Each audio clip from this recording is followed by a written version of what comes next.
শাহাদাত বরণ করেন। আর বৃদ্ধা সুমাইয়া,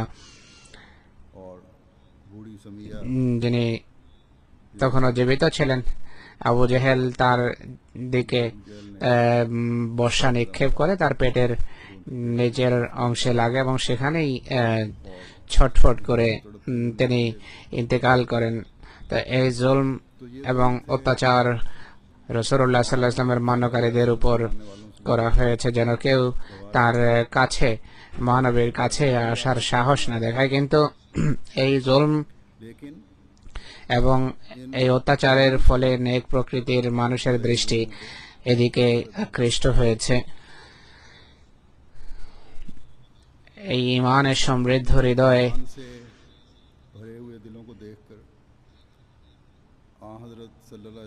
কে দেখে মহানবীর দিকে মানুষের মনোযোগ আরো বেশি আকৃষ্ট হয়। ইসলামের বাণী মক্কা থেকে বেরিয়ে মদিনায় পৌঁছে এবং সেখানে ইসলাম বিস্তার লাভ করতে থাকে। ইথিওপিয়ায় ইসলামের বাণী পৌঁছে যায়। তাই যখন মক্কার সর্দার এবং তাদের চেলারা অত্যাচার এবং বর্বরতায় সীমা ছাড়িয়ে যায়, তখন ইসলামের বাণী অবদমিত হওয়ার পরিবর্তে এই জুলম এবং অত্যাচার ইসলামের প্রসারের কারণ হয়। আল্লাহ তাআলা বলছেন যে এই বিরোধিতা দেখে ভীতত্রস্ত হওয়ার কোনো কারণ নেই। এই বিরোধিতাই অগণিত মানুষের হেদায়েত বা সত্য পাওয়ার কারণ হয়ে থাকে। আল্লাহ তাআলা নসির, তিনি সাহায্যকারীও, তিনি হাদিও অর্থাৎ হেদায়েত দাতা। তিনি নিশ্চয়ই তোমাদেরকে সাহায্য করবেন। আর সকল বিরোধিতা সত্ত্বেও বিজয় তারই পদচুম্বন করবে যাকে খোদা তাআলা প্রত্যাদিষ্ট করেছেন বা পাঠিয়েছেন। আল্লাহ তাআলা স্বীয় রাসূলের সাহায্যের জন্য আকাশ থেকে এবং ভূমি থেকে প্রকাশিত নিদর্শনাবলী দেখিয়ে থাকেন এবং অপরাধীদের ধ্বংসের জন্য তার কহরি নিদর্শন প্রকাশ করেন। কোন সময় কোন শক্তিশালী বাদশাহ বা ফেরাউন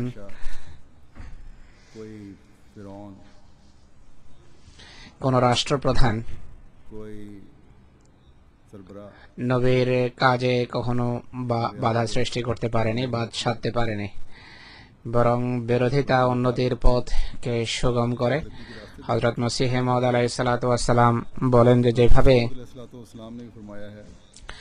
আবর্জনা এবং সার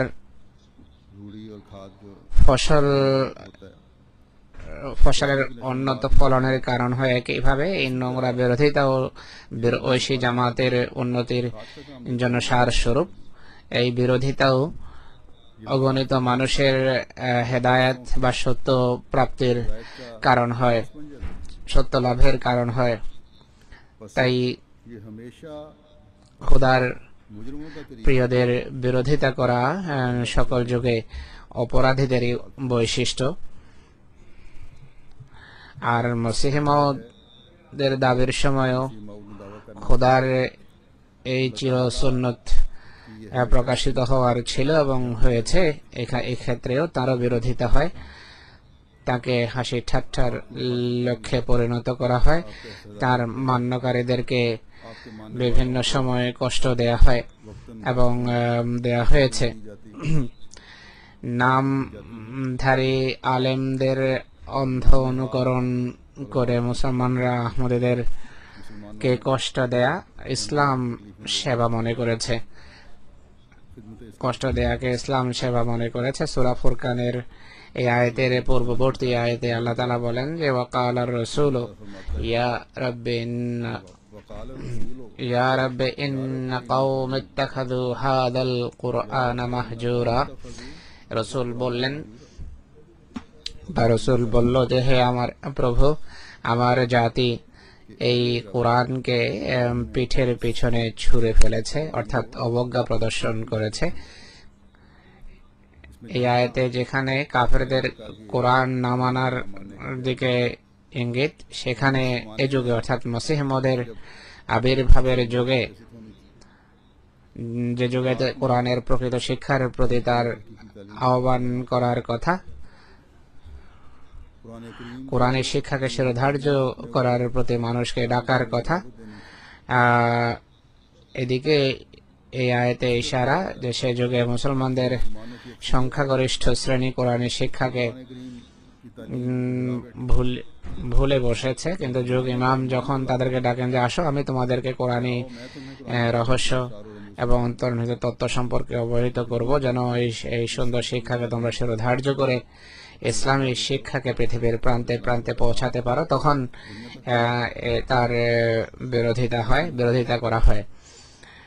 অতএব আমি যে আয়াতের কথা উল্লেখ করেছি, এই আয়াতের পর মসিহে মওদ এবং তার জামাতকে আশ্বস্ত করা হয়েছে যে আল্লাহ এবং কোরআনের নামে তোমাদের যে বিরোধিতা হচ্ছে এটি কোরআনকে না বোঝার ফলে হচ্ছে, কিন্তু চিন্তার কোনো কারণ নেই।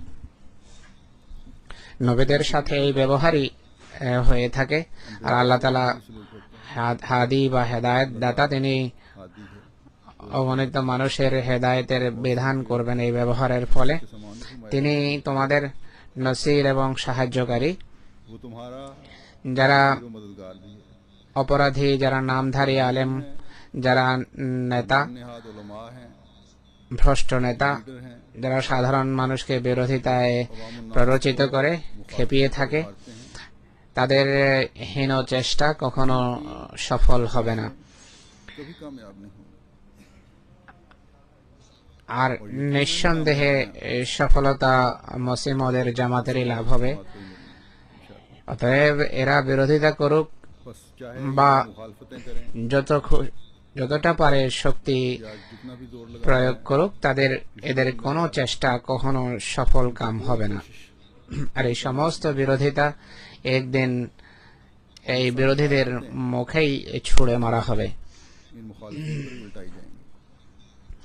অতএব যদি আমি বিরোধীদেরকে বলছি, যদি খোদাভীতি থাকে তাহলে খোদার নীরব যেই কুদরত বা লাঠি, তাকে ভয় করো এবং খোদার আযাব থেকে তার আশ্রয় আসার দোয়া করো, কেননা খোদা নিজ প্রিয়দের জন্য গভীর আত্মাভিমান প্রকাশ করে থাকেন। ঠিক খোদা তাআলা এই যে সুযোগ দিচ্ছেন, বিরোধীদের এটি থেকে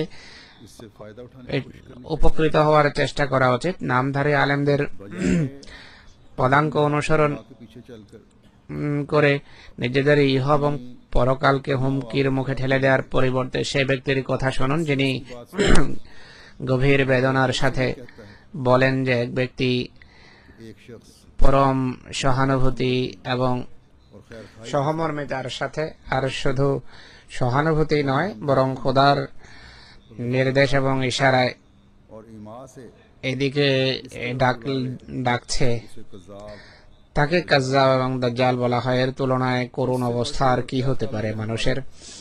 তিনি আরো বলেন যে যদি আল্লাহ তাআলার ভিতর রহমানিয়ত বৈশিষ্ট্য না থাকতো, তাহলে তার শাস্তি থেকে নিরাপদ থাকা তোমাদের জন্য কোনোভাবে সম্ভব ছিল না, তার শাস্তির বাইরে থাকা সম্ভব ছিল না। অতএব আমরাও আজ আমাদের বিরোধী এবং যারা আহমদীদেরকে কষ্ট দেয়াকে পুণ্যের কারণ মনে করে, মসিহ মওদের শিক্ষার উপর প্রতিষ্ঠিত হয়ে সেই আদর্শ অনুকরণে যা তিনি তার এবং আমাদের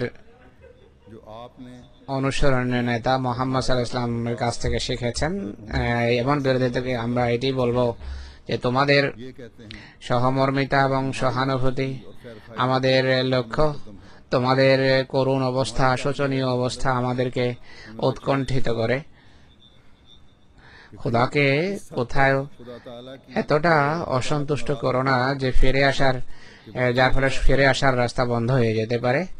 তার পূর্বেই আল্লাহর প্রেরিত ব্যক্তির বিরোধিতা এবং তার প্রতি হাসি ঠাট্টা পরিত্যাগ করো। যোগ ইমামের মান্যকারীকে আল্লাহর নামে মান্যকারীদের খোদা তাআলার নামে কষ্ট দিও না, তাদেরকে হাসি ঠাট্টার লক্ষ্যে পরিণত করো না। হযরত মসিহ ইসলাম বলছেন যে হে ঘুমন্তরা জাগ্রত হও।